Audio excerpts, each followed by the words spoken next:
ரொம்ப டயர்டா இருக்கு. இயற்கையான டேட்ஸ், பாதாம், பிஸ்தா, கேஷு அண்ட் ஹனி கொண்டு தயாரிக்கப்பட்ட lion date nut bites. Sabarimala Ayyappan கோவிலில் வார பாலகர்கள் சிலைகளில் போர்த்தப்பட்ட தங்க முலாம் பூசிய கவசங்களில் தங்கத்தின் எடை குறைந்ததாக புகார் எழுந்தது. இது கேரள அரசியலில் பெரும் சலசலப்பை ஏற்படுத்தியுள்ளது. முதல்வர் பினராயி விஜயன் தலைமையிலான ஆளும் கம்யூனிஸ்ட் அரசுக்கு எதிராக பிரதான எதிர்க்கட்சியான காங்கிரஸ் போராட்டத்தை முன்னெடுத்துள்ளது. காங்கிரஸ் இளைஞரணி மற்றும் மகளிர் அணியினர் ஏற்கனவே மாநிலத்தில் பல்வேறு இடங்களில் இதுகுறித்து போராட்டத்தில் ஈடுபட்ட நிலையில் தற்போது இந்த விவகாரம் சட்டசபையில் பூதாகரமாக பிடித்துள்ளது. இந்த விவகாரத்தில் விரிவான விசாரணை நடத்தி குற்றவாளிகள் மீது கடும் நடவடிக்கை எடுக்க வேண்டும் என காங்கிரஸ் தலைமையிலான ஐக்கிய ஜனநாயக முன்னணி வலியுறுத்தியுள்ளது. கோவிலுக்கு சொந்தமான 5 கிலோ தங்கம் குறைந்ததாக எழுந்துள்ள குற்றச்சாட்டு குறித்து ஏற்கனவே தேவசம் போர்டு சார்பில் விசாரணை நடந்து வருகிறது. இந்நிலையில் தேவசம் போர்டு அமைச்சர் வாசன் உடனடியாக பதவியை ராஜினாமா செய்ய வேண்டும் என காங்கிரஸைச் சேர்ந்த சட்டசபை எதிர்க்கட்சித் தலைவர் சதீஷன் வலியுறுத்தியுள்ளார். இந்த விவகாரம் தொடர்பாக சிபிஐ விசாரணை கோரியும் அமைச்சர் பதவி விலக கோரியும் எதிர்க்கட்சியினர் கேரள சட்டசபையில் அமளியில் ஈடுபட்டனர்.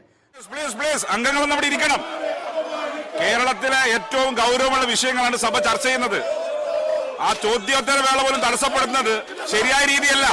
ഇതൊരു മാന്യമായ രീതിയല്ല. ബഹുമാനപ്പെട്ട അംഗങ്ങൾ ഒരിക്കൽ കൂടി അഭ്യർത്ഥിക്കുകയാണ്. അപ്പോൾ സഭ ചോദ്യോത്തരങ്ങൾ അനുവദിക്കണം പ്ലീസ്. ഇതൊരു അനാദരവാണ്. കേരളത്തിലെ ജനങ്ങളോടുള്ള അനാദരവാണ്. കേരളത്തിലെ ജനങ്ങളോടുള്ള അനാദരവാണ്. ശ്രീ പി കെ ബഷീർ ഒന്ന് പറ. അങ്ങ് സീനിയർ അംഗല്ലേ, ഒന്ന് പറ. അങ്ങ് വളരെ സീനിയർ അംഗല്ലേ. യെസ്. தொடர்ந்து சபையிலிருந்து வெளிநடப்பு செய்தனர். அரசுக்கு எதிரான வாசகங்கள் எழுதப்பட்ட பதாகைகளுடன் வந்த காங்கிரஸ் எம்எல்ஏக்கள் சட்டசபைக்கு வெளியேயும் பதாகைகளை ஏந்தி ஆர்ப்பாட்டத்தில் ஈடுபட்டனர். இதற்கிடையே இந்த வழக்கை விசாரித்த கேரள ஹைகோர்ட் இதுகுறித்து விசாரிக்க சிறப்பு விசாரணை குழு அமைத்து உத்தரவிட்டுள்ளது. கிரைம் பிரான்ச் ஏடிஜிபி வெங்கடேஷ் கண்காணிப்பில் விஜிலன்ஸ் முன்னாள் எஸ்பி சசிதரன் தலைமையிலான குழுவினர் விசாரணை நடத்தி அறிக்கை தாக்கல் செய்ய ஹைகோர்ட் உத்தரவிட்டுள்ளது. இந்த எஸ்ஐடியில் சைபர் கிரைம் நிபுணர்கள் உட்பட 3 இன்ஸ்பெக்டர்கள் அடங்கிய குழுவினர் இடம்பெறுவர் எனவும் ஹைகோர்ட் உத்தரவிட்டுள்ளது. இதுகுறித்து எதிர்க்கட்சித் தலைவர் சதீஷன் கூறியதாவது: சபரிமலை ஐயப்பன் கோவிலுக்கு யூபி குரூப் மற்றும் தொழிலதிபர் விஜய் மல்லையா சார்பில் 30 கிலோ தங்கம் வழங்கப்பட்டது. இதில் சில இடைத்தரகர்களின் செயலால் 5 கிலோ தங்கம் மாயமாகியுள்ளது. இது மிகவும் சீரியஸான விஷயம். இதுகுறித்து தேவசம் போர்டுக்கும் அரசுக்கும் விஷயம் தெரிந்துள்ளது. எனினும் அவர்கள் உண்மையை வெளிக்கொண்டு வர மறுக்கின்றனர். இதில் தேவசம் போர்டு உறுப்பினர்கள் சிலர் மற்றும் அரசாங்கத்தைச் சேர்ந்த சிலருக்கு தொடர்புள்ளது. எனவே இந்த விவகாரம் குறித்து கேரள ஹைகோர்ட் கண்காணிப்பில் சிபிஐ விசாரணை நடத்தப்பட வேண்டும்.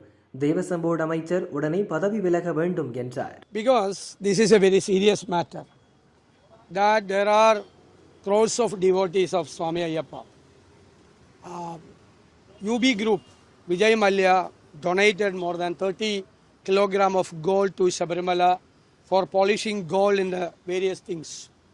But unfortunately, through some middlemen, somebody robbed more than 5 kilos. At the primary finding, it is more than 5 kilos was lost. And further investigation, we think that it will be more. About 30 kilogram he has donated. The Devasam board and the government knew this matter 2022 itself, but they have not initiated any criminal proceedings against the concerned persons, because some of the Devasam board authorities and somebody in the government were also in the partnership of this robbery. இந்த விவகாரத்தில் அரசின் தலையீடு எதுவும் இல்லை. Devaswom board உறுப்பினர்களை நியமிப்பதுடன் அரசின் பணி முடிந்துவிடும். அதன்பின் அங்கு நடக்கும் தினசரி செயல்பாடுகள் குறித்து ஹைகோர்ட்டுக்கு அறிக்கை அளிக்கப்படுகிறது. ஹைகோர்ட்டால் நியமிக்கப்பட்ட அதிகாரி ஒருவர் சபரிமலை கோவிலிலேயே உள்ளார். தங்கம் குறையும் விவகாரத்தில் யார் தவறு செய்திருந்தாலும் அரசு நிச்சயம் அவர்கள் மீது நடவடிக்கை எடுக்கும் என அமைச்சர் சிவன்குட்டி கூறினார்.